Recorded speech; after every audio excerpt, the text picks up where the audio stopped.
serious. Because this is mental illness. This is bordering on delusion.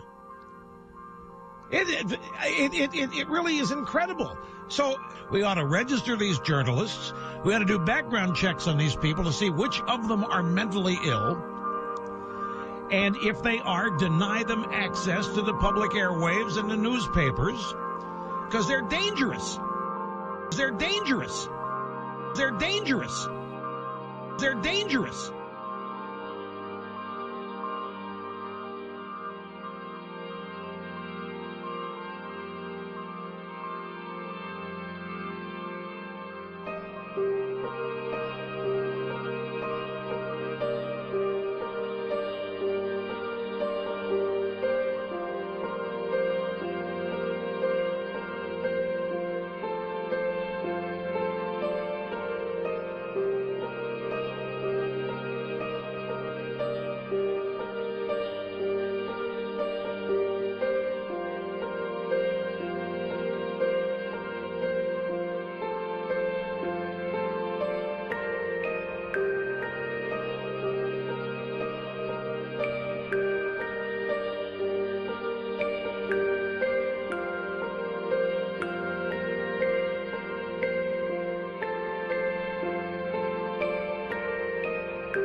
Some 20% of the population, that's 1 in 5 Canadians, will experience a mental disorder at some time in their lives. This means that every single family in Canada will in some way be affected. Many Canadians will not recognize that they are ill. Others don't seek help because of misconceptions about these diseases. Bob Rae is the former Premier of Ontario. In her last year of life, she was shunted 17 times among 9 different prisons in 5. Life seemed to be going in one direction when I was a young guy, and suddenly, over a period of a few days, I just began to feel a tremendous sense of anxiety, and and it went on for a longer time. I mean, people say, just sort of snap out of it, or you'll be okay, and everything will be fine. And I went into a long period of kind of introspection and found it hard to get out of the funk that I was in. Went to see a therapist and started working on some issues and some of the underlying sort of things that I didn't really know were on my mind, but turned out to be on my mind. Began some changes in my life in terms of things I had wanted to do. Began working in a legal aid center in London, and where I was living at that time, and then came back to Canada, started going to law school, and slowly but surely sort of worked my way out of it. And since that time, you realize that you're better, but you're always aware of the fact that that illness was there. Mental illnesses or disorders take many forms.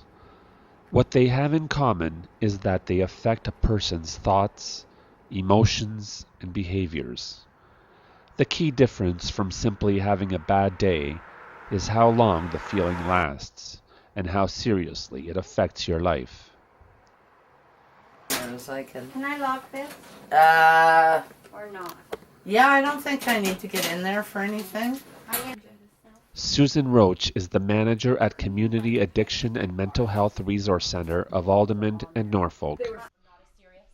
Well, it's interesting because the Canadian Medical Association did a survey and they asked people, what is mental illness? And something like 50% of people, are actually a bit higher, said mental illness is just an excuse for bad behavior. And, and that just is that whole fueled thing. This is an illness that we need to be dealing with. It's an illness that we need to stop and say, this person needs some help and they need some treatment. Not, oh, well, it's an excuse for bad behavior. When I'm profoundly depressed and can't get out of bed, it's not a choice. That's the illness raising its ugly head. And if people have that attitude that, well, you're just making a choice, well, then I'm not going to get a lot of support. Carrie is a program assistant for Dunville and Simcoe. People that are living with a mental illness a lot of times don't get diagnosed.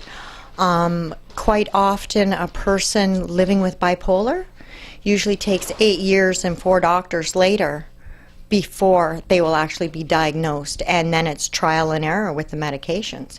An aspirin might work for your headache, but it doesn't work for mine. It makes me ill. So it's just trying to find the right components with the medication and being isolated. Isolation is a big thing, and that's where stigma comes in. Once people have the stigma, are stigmatized, they don't want to associate or communicate or have anything to do with a person living with a mental illness. Unlike me, I'll go out on the streets and I'll talk to the people that are sitting on the sidewalk in, a 200-pound male that's in a pink skirt and a purple cowboy hat, and I'm parking my butt beside him going, hey, how are you tonight? Conditions that could be defined as mental illness are surprisingly common. Taking the time to learn about mental illness could make all the difference to you or to someone you care about. In Canada, mental illness is the second leading cause of human disability and premature death. About 4,000 Canadians commit suicide each year, and it is the most common cause of death for people aged 15 to 24. Mental illness is a factor in most suicides. When I first started talking about my own experiences with depression, a lot of people who were friends of mine and wanted to do me a favor said, don't talk about it because it's going to affect your career. People are going to label you and you're going to be stigmatized and you're going to be seen as somebody who has a problem, because once you've had the problem, they'll say, well, you'll never get rid of that problem. You'll always have the problem.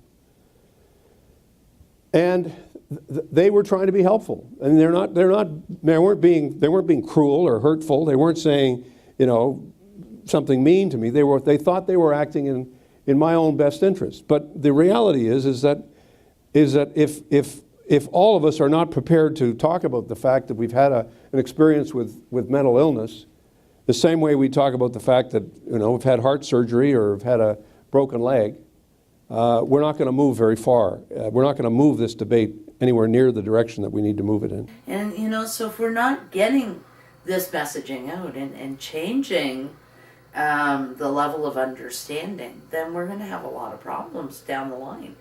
We keep, early intervention is so important, but early intervention is never going to happen to end the problem. Not if healthcare professionals are the one pushing it. If healthcare professionals aren't recognizing it, or families don't feel comfortable to take somebody to get them assessed and diagnosed and treated, if that fear that stigma breeds is allowed to continue, then we're not going to achieve anything in terms of getting people in earlier, getting them treated faster. And I don't just mean faster by, getting in to see the doctor in a really super timely fashion.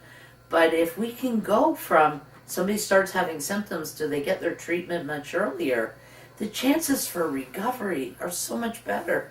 The chances that it doesn't do as much damage to their long-term ability to be, good citizens and all those things that we want people to be. But it's like mental illness is like any other health problem. The longer it's left untreated, the harder it is to treat, and the less, positive impact we can have in the way of treatment. Sue is a volunteer recovery facilitator.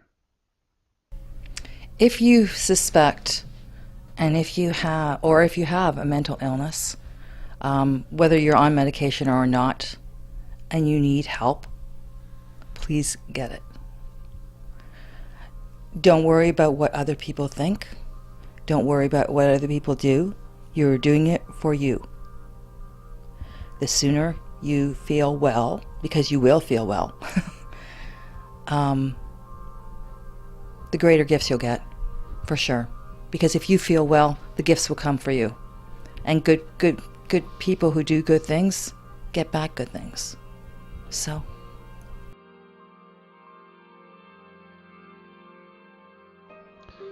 Consider that mental illness costs the Canadian economy a staggering $51 billion a year.